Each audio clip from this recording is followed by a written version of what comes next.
terus-menerus berada di jalan yang lurus. Telah dijelaskan oleh Imam Al-Ghazali bahwa yang pertama yang menghalangi kita itu adalah pengaruh dunia. Yang kedua, pengaruh lingkungan, keluarga. Yang ketiga, bujukan syaitan. Yang keempat, ajakan hawa nafsu. Empat itulah yang membuat kita tersendat daripada terus-menerus ibadah kepada Allah. Adapun nafsu, maka cukuplah bagi engkau apa yang engkau buktikan dari tingkah laku ajakan nafsu dan keburukan apa yang menjadi keinginan nafsu.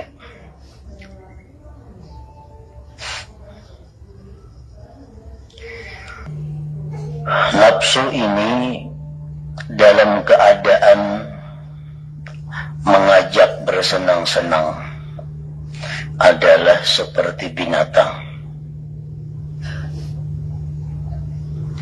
dan dalam keadaan marah nafsu itu bagaikan binatang buas.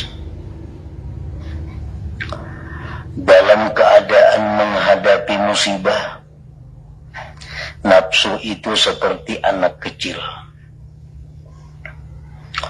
Ketika sedang mendapat nikmat, nafsu itu seperti Fir'aun, sombong.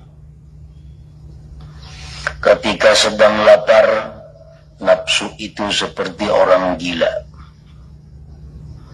Ketika sedang kenyang, nafsu itu angkuh. Ketika engkau buat kenyang, ia menindak-nindak.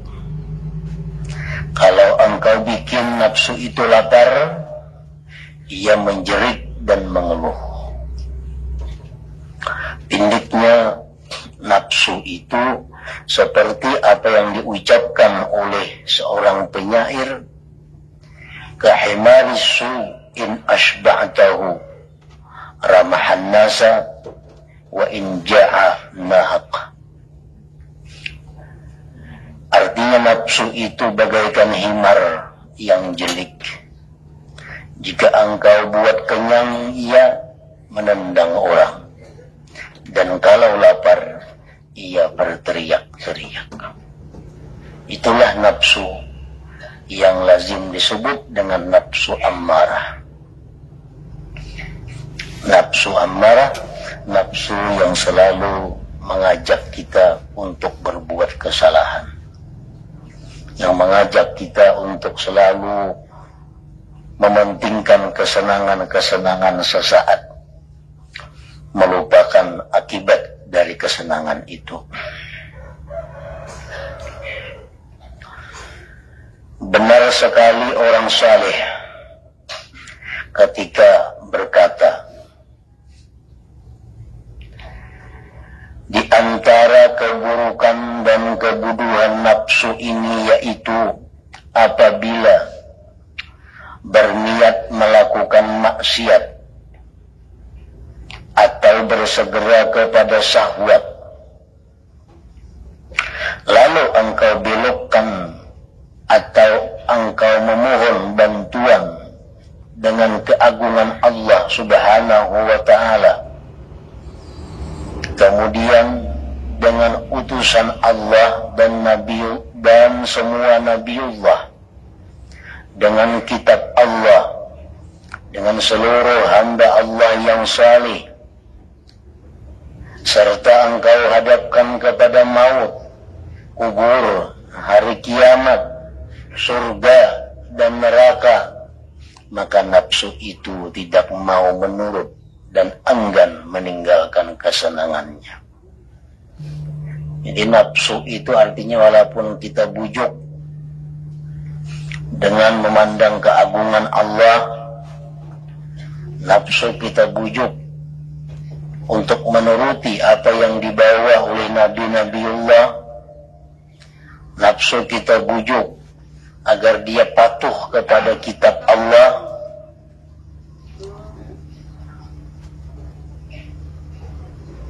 Nafsu kita bawa menghadap kepada seluruh hamba Allah yang saleh, hari kiamat, surga dan neraka. Nafsu itu tidak mau menurut dan enggan meninggalkan kesenangannya. Tetapi kalau engkau menghadapinya dengan cegahan seputung roti, maka ia akan diam dan meninggalkan kesenangannya. Nah, itulah salah satu kebodohan dan keburukan nafsu. Hendaklah engkau ketahui kerendahan dan kebodohan nafsu ini.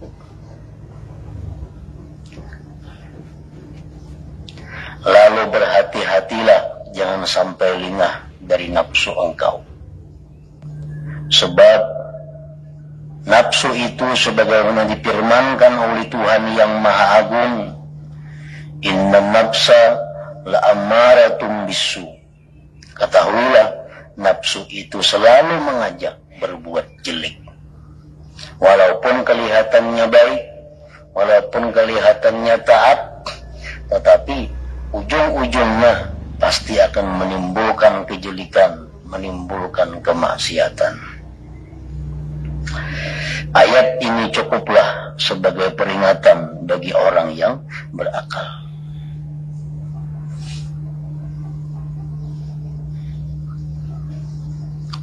Imam Ghazali dalam kesempatan yang lain beliau telah menjelaskan dalam kitab ini bahwa seseorang itu diwajibkan mengenali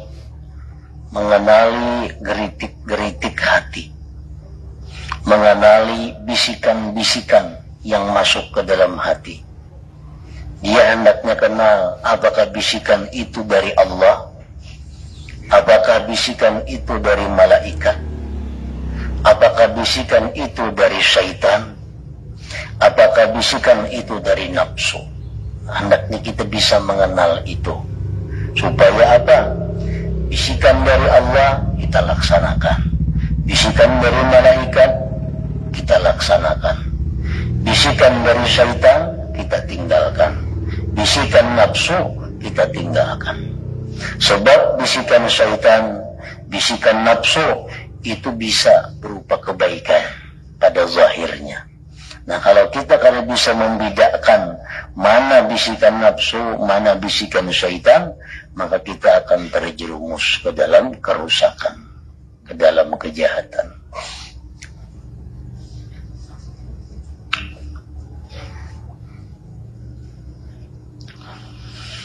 Sungguh aku pernah menerima cerita, ujar Imam Ghazali, dari sebagian ulama yang saleh bernama Ahmad bin Arqam al-Balkhi rahimahullah.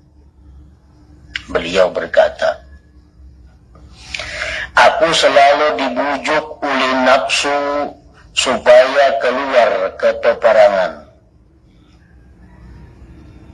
Nafsu mengajak aku umpat berperang melawan orang kafir.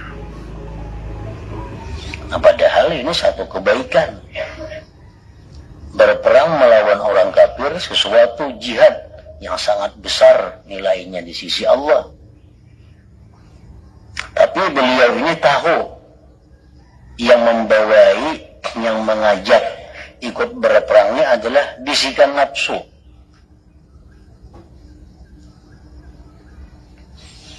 Nah, nafsu beliau ini membujuk supaya umpat berperang. Nah, kalau kita kadang mengenal bisikan nafsu, bisikan syaitan, nah kita tentu akan tertipu. Karena ini ajakannya adalah kebaikan. Ini ajakannya ajakan taat. Dalam hati kita ini ada keinginan hendak umpat berperang. Umpat berperang. timbul hendak berperang nih? Apakah dari nafsu kita lompat berperang? Apakah ajakan syaitan? Atau ilham dari Allah, malaikat? Nah itu yang wajib kita ketahui. Syekh Ahmad bin Arqam ini orang yang sudah tahu, oh ini bisikan nafsu, membawai berperang fisabilillah. Lalu aku mengucap subhanallah. Allah telah berfirman, nafsu selalu mengajak berbuat jelek. Innan nafsa la'amaratum bisu. Sekarang nafsu ini memerintahkan kebaikan. Kan aneh. Allah kadang mungkin berdusta. Mustahil. Dalam Al-Quran disebut nafsu itu mengajak kepada kejahatan. Tapi kenapa nafsu ini membawai aku berperang? Dan orang banyak akan memasyhurkan kita bahwa kita ikut berperang. Dan orang banyak nantinya akan mengagungkan kita, memuliakan kita selaku manusia, selaku orang yang ikut berjihad. Nah itu ujungnya daripada nafsu. Jam baik berperang umpat. Karena jam umpat berperang, orang tahuan. Orang tahuan pada jam umpat berperang. Nah kalau orang tahu jam umpat berperang, itu makanya dimuliakan orang. Itu diagungkan orang. Itu menjadi orang terhormat. Nah itu bujukan nafsu. Walaupun pada awalnya ibadah, tapi ujung-ujungnya supaya kita beribadah itu memandang agar orang memuliakan, memasyhurkan kita.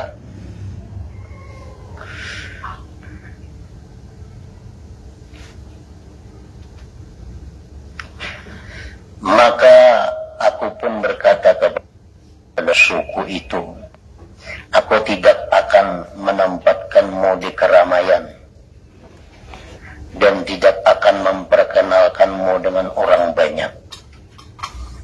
Jawab, aku mau berperang, aku bersembunyi aja supaya orang jangan tahu pada aku umpat berperang. Nafsuku menyetujui. Kada jadi masalah je nafsu, yang penting kim umpat berperang. Yang orang tahu kadang-kadang ada bapak. Nah, kan kelihatannya punya baik tuh. Jemput, yang penting umpat berperang. Orang tahu kah? Orang kada tahu kah yang berperang? Kada jadi soal. Yang penting umpat berperang. Namun aku berburuk sangka kepadanya. Aku tetap kada percaya dengan nafsu. Walaupun kelihatannya baik, tapi tetap kada percaya. Lalu aku berkata kepadanya, kepada nafsu, aku akan berperang tanpa senjata. Aku umpat berperang, bernayan, bersembunyian supaya orang kada tahu, dan aku berperang kada bersenjata, tangan 10 aja. Sehingga engkaulah pertama kali yang terbunuh, wahai nafsu. Nafsuku juga menyetujui. Jadi nafsu kada jadi masalah. Kita mati kada apa-apa. Bersenjata kah? Kada jadi soal. Kada bersenjata kah? Namun aku tetap berprasangka jelek kepadanya. Tetap aku kada percaya lawan nafsu. Walaupun ia siap mati, walaupun siap dibunuh orang. Dan Ahmad bin Arqam menghitung beberapa kebaikan secara zahir yang hendak beliau kerjakan. Semua disetujui oleh nafsunya. Beliau berkata, aku lalu mengucap, wahai Tuhanku, semoga berkenanlah engkau memperingatkan kepada nafsuku, karena aku selalu curiga terhadapnya. Lagi pula aku selalu membenarkanmu. Lalu aku dikaruniai kasat, dibuka tabir hatiku. Seakan-akan nafsuku berkata, hai Ahmad bin Arqam, engkau membunuhku setiap hari, sebab engkau mencegahku dari berbagai kesenangan, dan senantiasa engkau selisihi. Padahal tidak seorang pun tahu jika aku terbunuh sekali dan aku bisa selamat darimu, maka orang banyak mengatakan Ahmad mati syahid.